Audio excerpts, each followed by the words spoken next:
Elizabeth Chappell, a lifelong entrepreneur who finally found my niche. After years of new ideas and jumping from business to business, I figured out how to turn a craft into a successful career. In 2016, I started a monthly subscription box for Quilters. That little startup has grown into a thriving, multiple six-figure business that I am so proud of. As a published author, designer of fabrics and patterns being sold throughout the world, my favorite thing to do is to teach others how to grow a career of their dreams. Each week, you'll hear from me or from other guests who are creative entrepreneurs, so you can learn exactly what to do and what not to do to grow a career that's more rewarding and successful than you ever thought possible. If you're ready to turn your craft into a career that you love, I am so excited you're here. Welcome to the Craft to Career podcast. This week, we have Radha of Sewing Through Fog.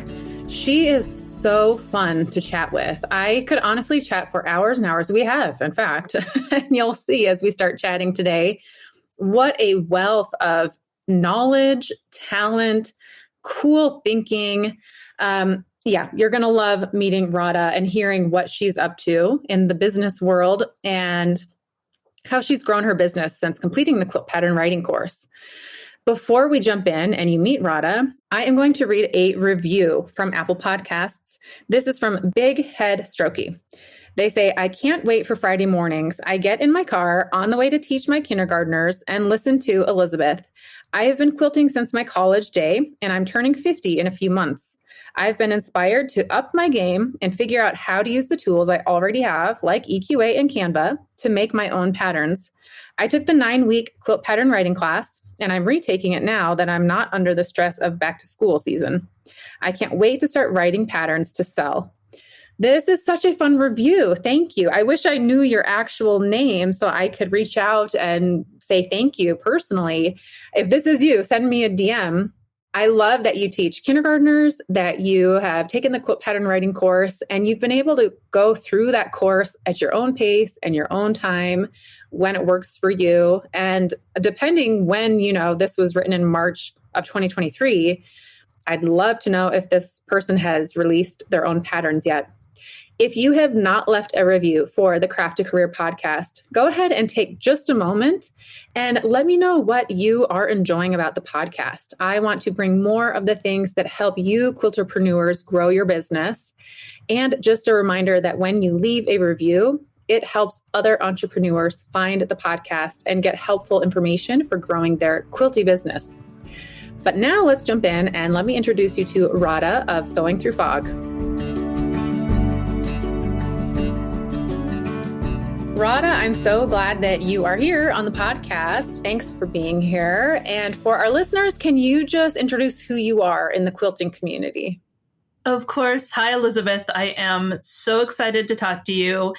I'm still, relatively new to the quilting community. And actually, your class was really the beginning of this journey I was on.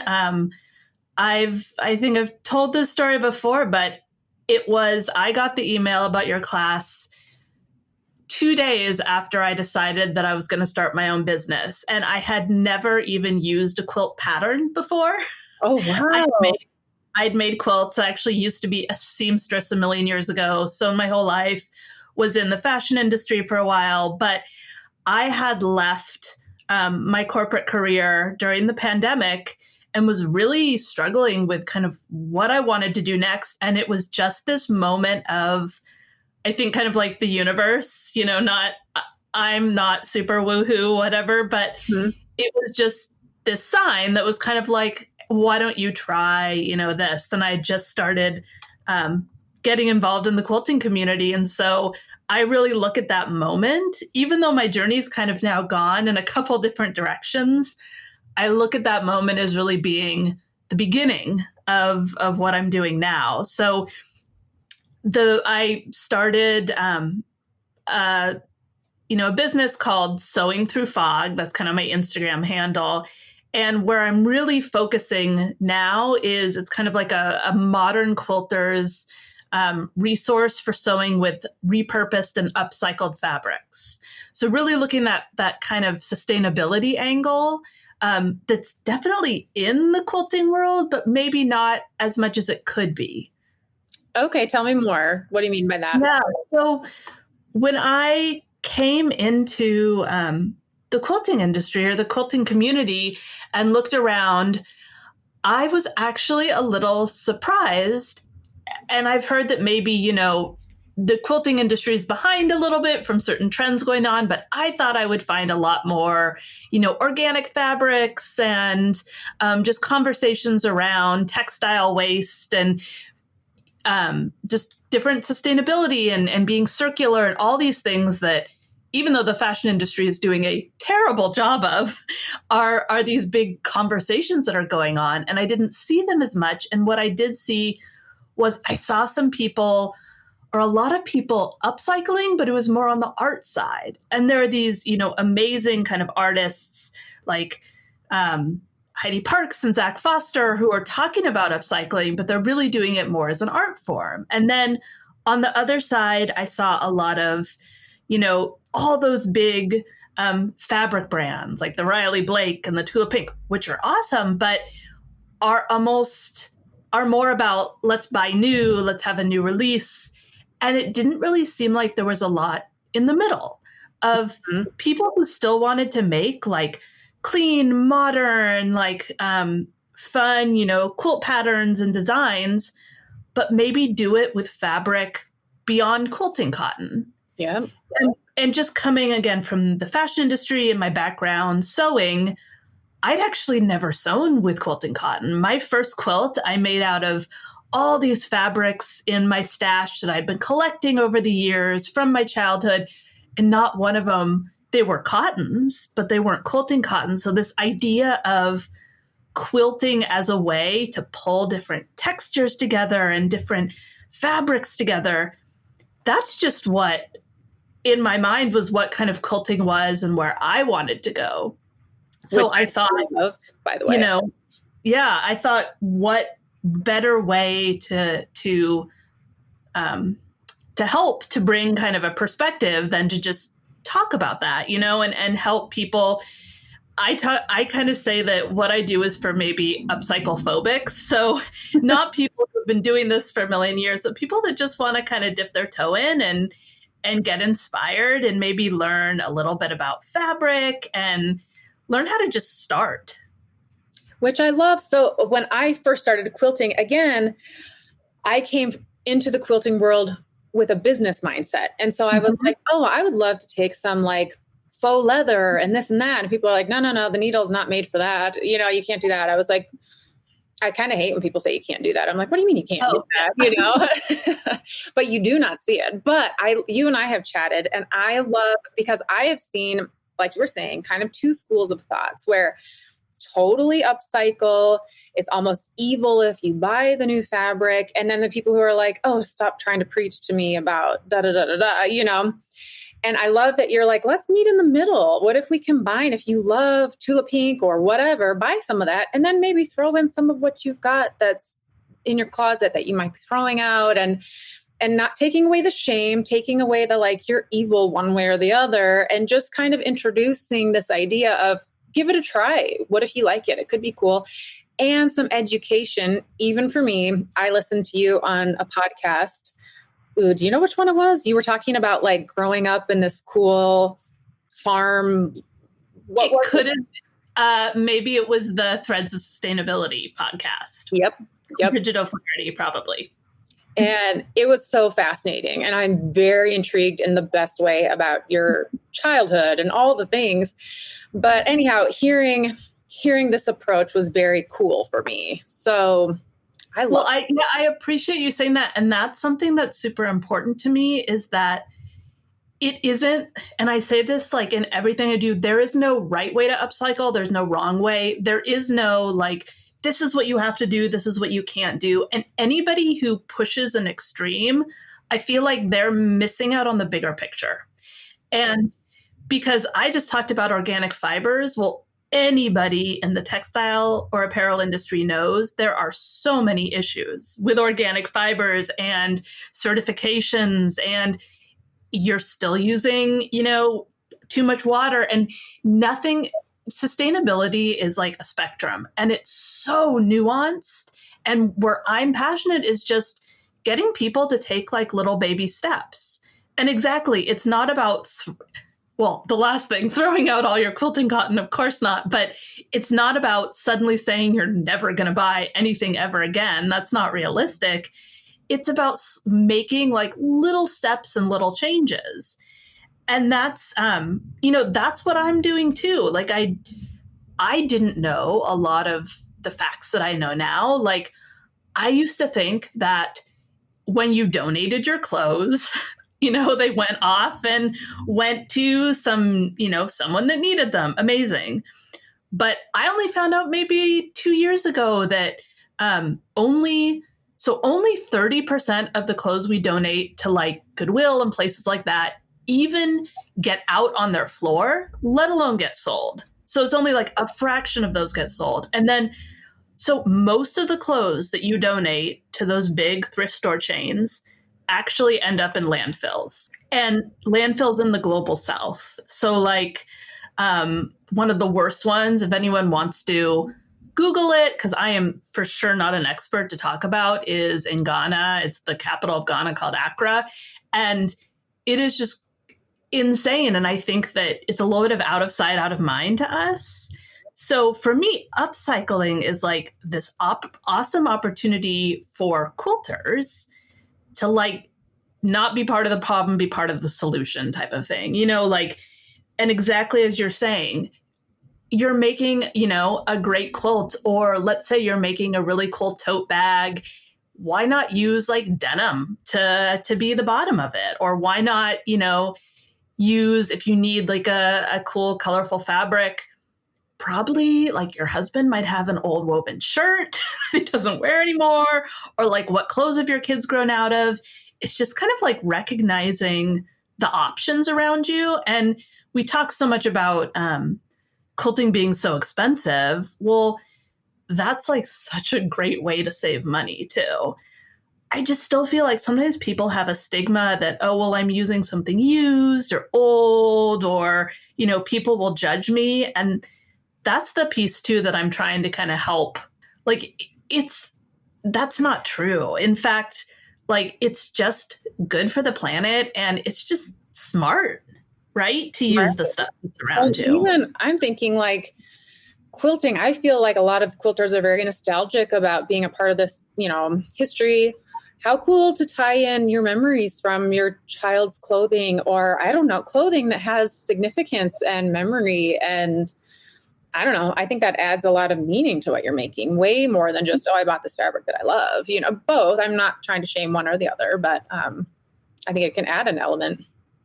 Yeah, absolutely. And so that's kind of, we kind of went, I think you and I talking, we could probably end up on a completely other topic that we started talking about.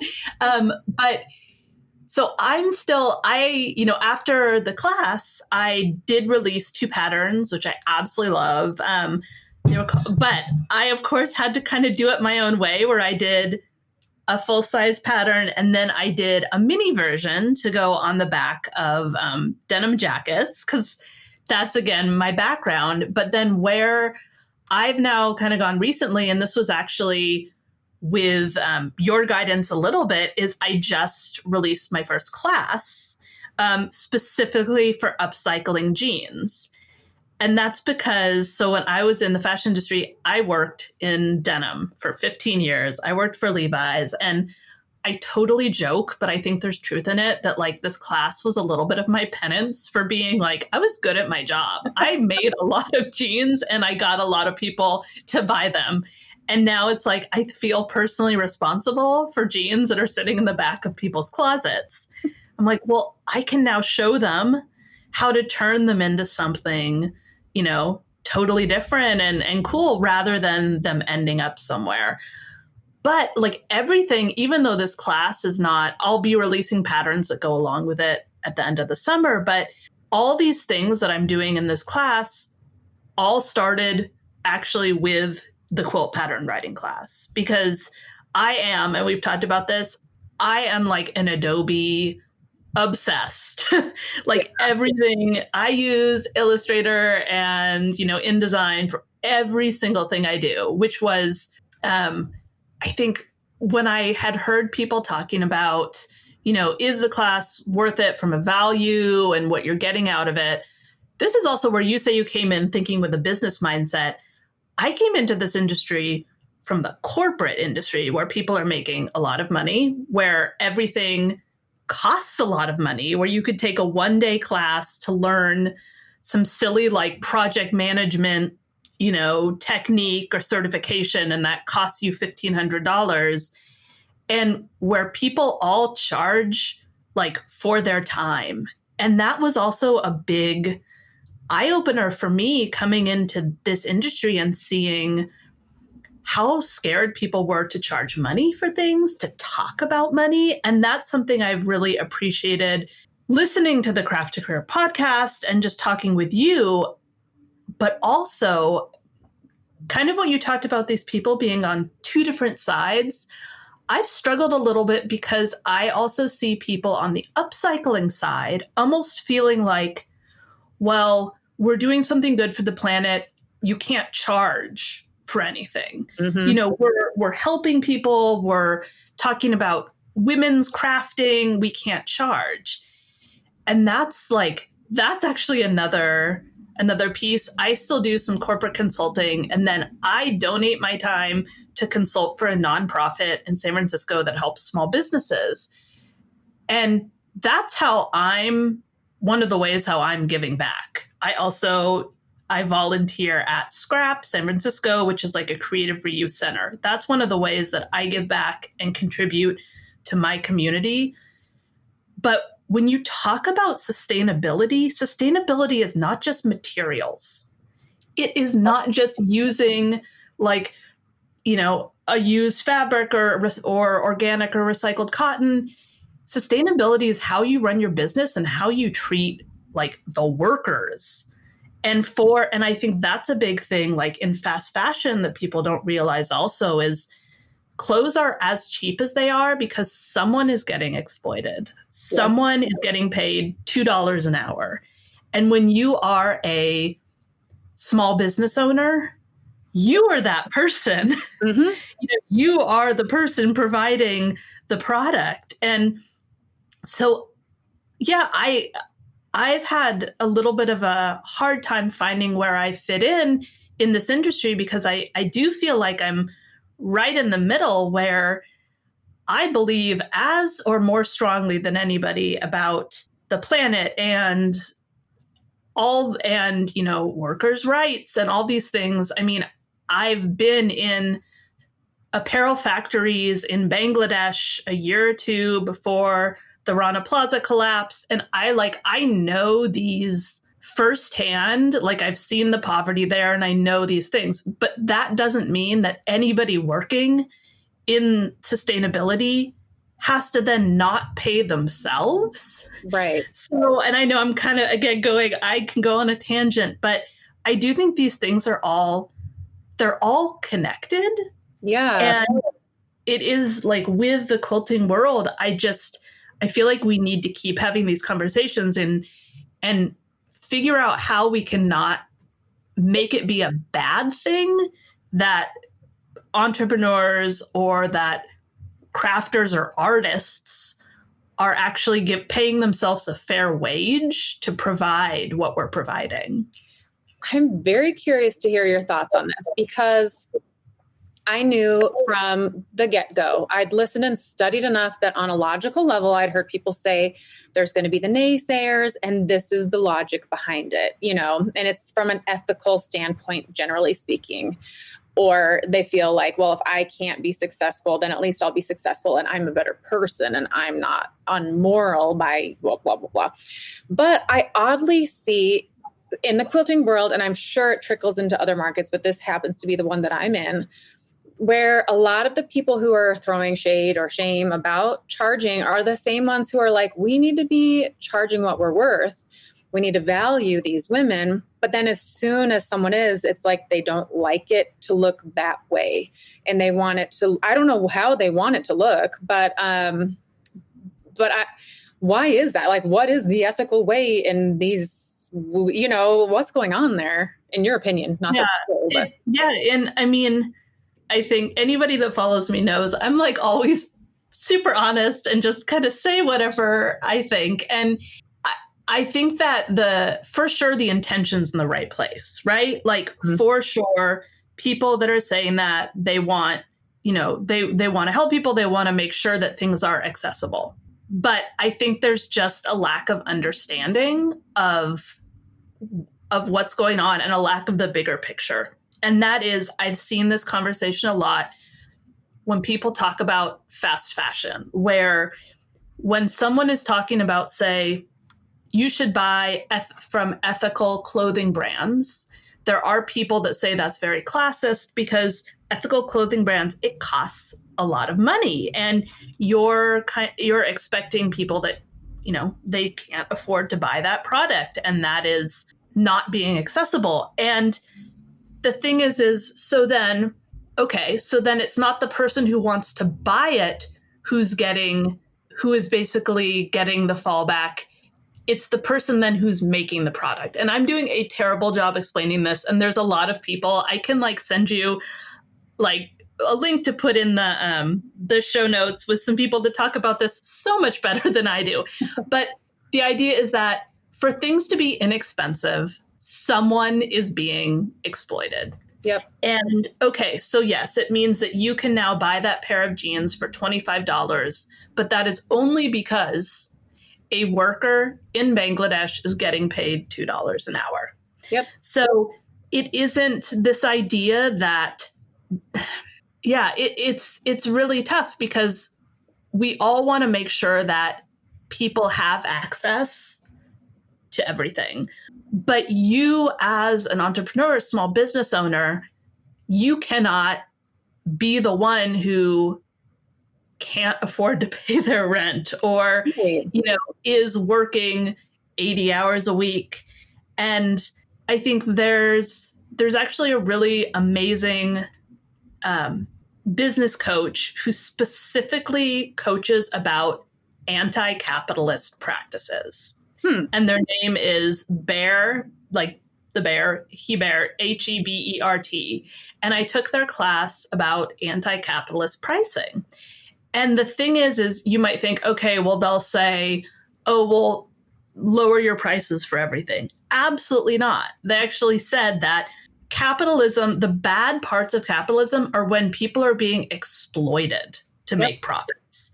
The bad part isn't trading goods and services or selling goods and services. And so you really should charge what you need to make a living and survive. And that is taking care of yourself. I mean, when we talk about hustle culture and all that stuff, it's this idea that you have to work yourself to the bone to make money, to survive. That is the bad part of capitalism. Yeah. So agreed. And I know these are all these kind of big issues. It's okay, but wait a second, but what does that got to do with charging $15 versus $12 for a pattern?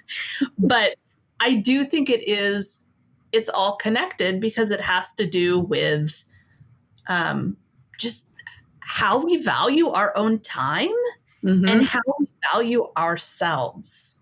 Which you didn't sign up to bring up this conversation, so I'll throw it in. Feel free to say something or nothing. But the whole conversation of paying pattern testers, I've struggled and thought a lot about that. And I fall back to then basically you're telling anyone who can't afford to pay a pattern tester, you can't be a quilt pattern writer because that's what's ethically the right thing to do is to pay a pattern tester. So at some point, someone, like you said, for prices to go down, somebody is taking the brunt of that. Who's it going to be? Who's the right person, or raise your prices. So it's and not that solves all the things, because then not everyone can afford, it's a very complicated topic, but. Totally. And so and these are things, again, because I'm newer to the industry, I'm still trying to figure out as I go. When I did my quilt pattern, I had testers, and what I ended up deciding to do as just kind of I don't know what to do, I gave all of them like a $25 fabric stipend, because the quilt pattern that I was releasing, if you kind of wanted to do it the same way as the pattern, it kind of required you buying fabric because it was all in an ombre, like one color. So I'm like, well, if someone wants to make it that way, I'm kind of saying they have to buy fabric, so I'm going to give them that. And I thought, okay, why not? Mm-hmm. So that's what I did. Do I think that was absolutely the right answer? Well, if I was paying someone minimum wage right. to make a quilt, come on, no. But so I think I don't know actually what I would even recommend or say is the right thing with that. But I do. At some point, someone is going to be giving their time away for free. And you've talked about this a ton. And what I think is, rather than us all talking about paying pattern testers, which is an important conversation, it's the like ambassadorships and artisan things where, again, I've worked for a corporation. I know what marketing budgets are. Mm-hmm. And the people that can actually afford to pay are large companies, are large fabric companies, and, machine companies, like sewing machine companies. And I feel like more of the conversation should be around how people are giving their time away for free. Yep. Because that is actually more exploitive than someone who's not making any money, having someone else who's not making any money help them make something. Right, exactly. I, for one, am very excited because we've chatted and I've seen these projects on your walls and I'm like, oh, those are amazing. And I love that it is able to use things in your house to create this kind of art. So can you tell us a little more? You kind of touched on it, but what's covered in this course that you're offering? Yeah. So I had started out by creating something more about textile education. So, and oh my God, that sounds so boring. But to me, I am a giant break the rules person, but I am a learn the rules first so that you can break them second. So that's kind of how I approach anything I do, and how I kind of recommend people approach sewing, like beyond quilting cotton, is learn a little bit about it. So I actually have like a free downloadable thing on my website that talks about warp and weft and the different weaves and all these things that, you don't really have to know, but it's helpful. And so with this jeans class, that's kind of how I approached it too, is I start by just doing like this anatomy of a jean and talking about all the different things that go into it, the different types of seams, the different types of constructions, in like a, fun and engaging way, I hope. But also, and some of it's like industry jargon, again, because I was in the industry for so long. But the whole point is, once you kind of know what it is, then you can decide, what you want to do with it. And also I say, like, if you know what something's called, it's easier to Google it. So like, if one of the things I teach is how to harvest threads. So that's another thing where when you're taking jeans apart and when you're deconstructing anything, there's different methods, there's different amount of time. And so I show two different methods, one that'll take you like half an hour and it's really simple and you don't have to seam rip anything. And then the second one, I go through how there are certain seams called flat fell seams that are generally done with a chain stitch. And I show how you can actually just pull out the thread in a chain stitch really easily. You end up with all that thread that you could choose to use again. So, and how when people do overlock stitching, we call it generally serging in home sewing, but overlock in industry, there's actually a tip how to take that out too. So all of that education part, it's just kind of how I like to learn. So it's how I kind of want to teach. That's first. And then I teach how to turn that jean that you've now deconstructed into usable shapes. So basically like from a jean to a jelly roll. and have like so everything I teach is using basically 2 and 2.5 inch strips. Just because I also then I'm not teaching this so people can just make things I say. I'm teaching it so people can then, at the end of the day, have a jelly roll of denim that they can then use for a quilt. Or I also show how you can make like a fat eighth. Like out of a jean, it's really easy to make a fat eighth. And then use that fat eighth in some other quilt you do. So that is kind of the first part of the class. And then I have 3 different techniques: a weave, a patchwork, and a checkerboard that I teach through from everything from piecing to quilting. And then again, 3 really easy techniques to finish them. One, like a pillow that's kind of like a faux piped pillow with an envelope back. And then how I recommend if you're going to frame your pieces, because I do think it's surprising how, and you can do this with anything, when you frame a quilt block or when you frame a little quilted item, it just looks so cool. It does. And I think like we forget, once you kind of get it up there, you're like, oh yeah, that's actually a really cool thing to have on a wall. As well as just doing how I would bind something with denim, because working with denim it's not that scary, but there are some things you kind of need to think about a little bit. And then what I'm developing about 3 different patterns that I'm going to release in, I think, September, that all use these kind of textiles, these weaves, these checkerboards, these patchworks. And those patterns, you can just do them with normal fabric too. You can use Tula Pink. You can use, anything you want. But they'll kind of be a partner to this class. That's so cool. Yeah, so we'll see. I mean, it's all learning. It's, again, I only officially started my business less than a year ago. So I think I'm just boldly moving forward. Love it. For sure, not having all the right answers and telling everybody I don't have all the right answers also, because I think that's important. But yeah, it's been really fun to develop all this. And it's been great to see how many people are excited to learn and just want to learn how to upcycle, just learn more about it and make it kind of part of something that they do. Well, and like I mentioned at first, when I started in the quilting world, people are like, no, you can't do that. You need a different. So in my mind, I'm like, well, what needle do I use? So I'm signing up for this course simply because I want to learn how to do it, but also because I have gone to one of my favorite stores online and they have sewn denim with other fabrics in a frame for so much money. And I'm like, I'll make my own. Thank you very much. And all the more meaning and everything. So, and I'm curious, have you thought about teaching at QuiltCon or anything? This would be so cool.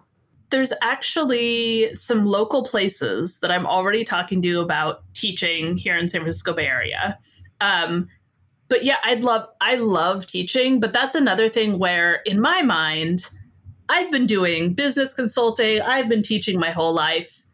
To everybody out in the Instagram world, I'm someone they barely know. So I am trying to go a little bit slower in terms of, I know I have to build that trust and kind of show that I know what I'm doing a little bit before I kind of go, hey, everybody, why don't you hire me to teach? I'll throw this out there.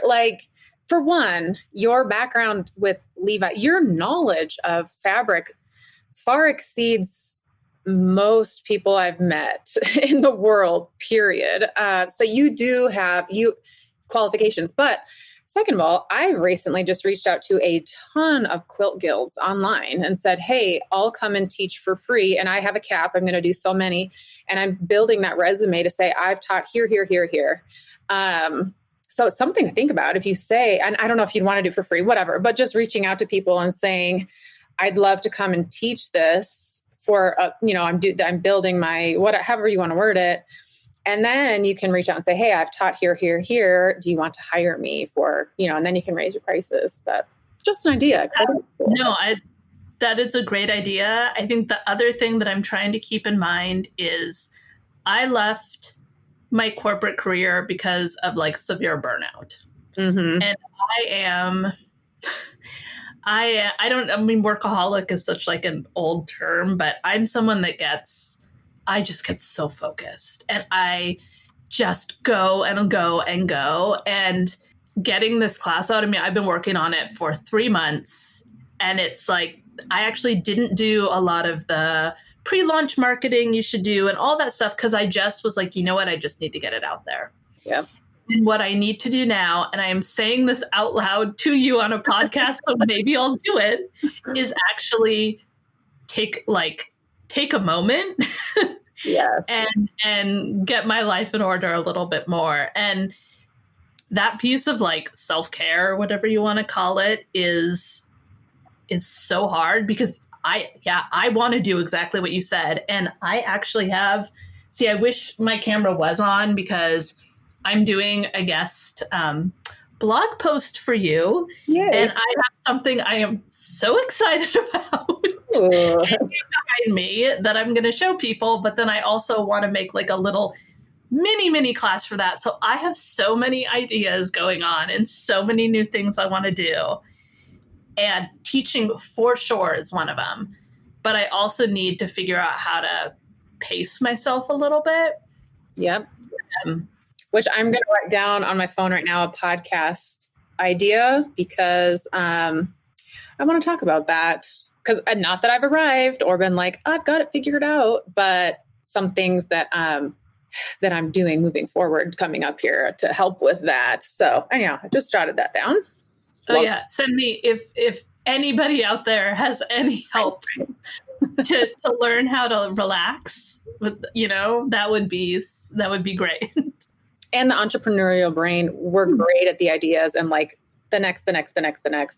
We're not so great at pausing and, the business growth. We're good at coming up with new, and I should do this and this and this, Yeah, absolutely. But that actually deciding that sitting down on a Saturday and reading a book or going for a walk, that being just as important as sitting down at your sewing machine and making, a mini denim applique block for something, it's hard. It's when you just want to do more. And it's also because I'm so excited about it. Like, again, even though I loved my corporate job and I loved what I did until it became very apparent what I was doing to the environment, it wasn't that creative.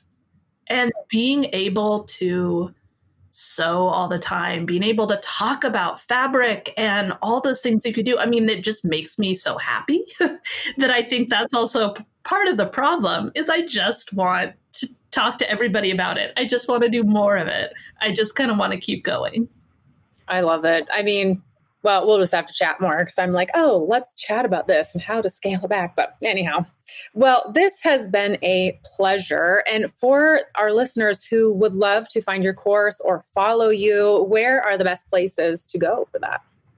So I am at Sewing Through Fog on basically every social media platform that exists out there, which is another conversation, except Twitter. I'm not on Twitter. But yeah, and my website is sewingthroughfog.com. My class is called Quilt Your Jeans. And that would be where you can find me, and probably being silly. So wherever you find me, there will be some amount of silliness. I always have to throw that out there in case anybody is expecting to find like a serious, I'm very passionate, but I also don't take myself too seriously. Which I have to say, when we were doing the Quilt Pattern Writing Course, somehow I found your Instagram and I was like, your reels are hilarious. Like, I am loving this. So that's how you popped up on my radar, was because of that humor and that creativity. So I love it. It resonates with me very well. Well, I don't know what that says about you. But I don't either. But thank you so much for being here. It's been so much fun chatting with you. Thanks for having me. Radha, thank you so much for being on the podcast. Such fun times chatting with you every time. I mean, I could chat forever and ever. So I hope that you're able to go and follow her on Instagram. And if you're curious to use some of the clothing in your closet to make projects or quilts with, check out her course. I will be. I'm excited. I'll be showing when I, make my own little art with my jeans. So Radha, thank you so much. Congratulations on all that you're doing with your business since taking the Quilt Pattern Writing Course. If you're interested in taking the Quilt Pattern Writing Course, you can go to my website, quilterscandy.com. Go to courses at the top tab and go to the Quilt Pattern Writing Course. You can join the waitlist. I'll also put a waitlist button in the show notes for the course. I would love to have you come and join the course. It opens every September, and we're getting closer to September. I cannot wait for this year's course to open up. And thank you again, Radha, for being here and sharing what you've been doing since completing the course. We'll see you right here next Friday on the Craft Your Career podcast. And again, I'll be having some more alumni sharing what they have been up to since completing the Quilt Pattern Writing Course. Take care and have a wonderful week.